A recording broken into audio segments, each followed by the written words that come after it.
400米长、8米宽，班公湖上中国建的大桥在冬季接近完工，印军的挑衅再无优势。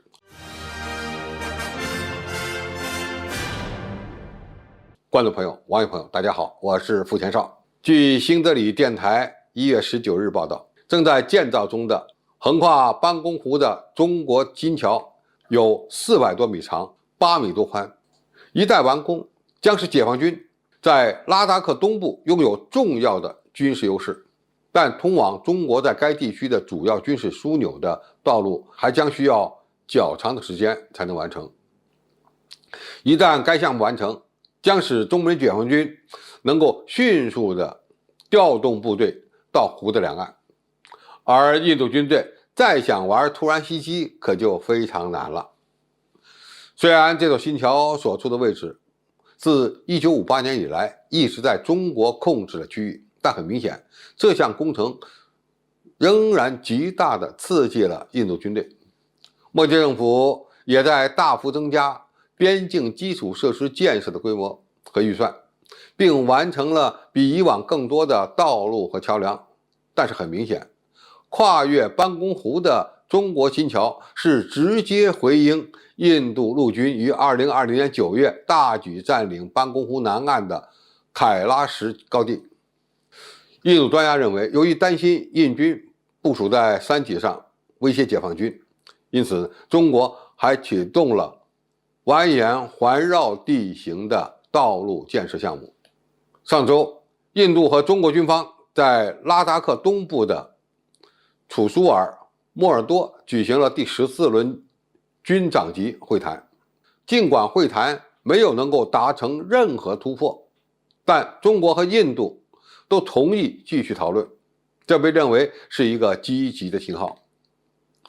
印度人可能没有认识到，正是因为印军在边境地区的挑衅，中国才更加重视中印边境地区的备战。原本中国主要的战略方向在台海和南海，但是既然印度在西部地区挑衅中国的主权和安全，那么我们必然会采取相应的措施来应对。接下来印度可能会发现更加绝望的事，因为在战场上得不到的东西，在谈判桌上也不可能得到。而中印两国在边境地区进行的基础设施建设大赛，其实早就胜负已分。中国被网友们戏称为基建狂魔，所有的基建项目都能够快速高效的完成，从电气化铁路到基础的公路，再到军营设施，我们都能在短期内完成。当然，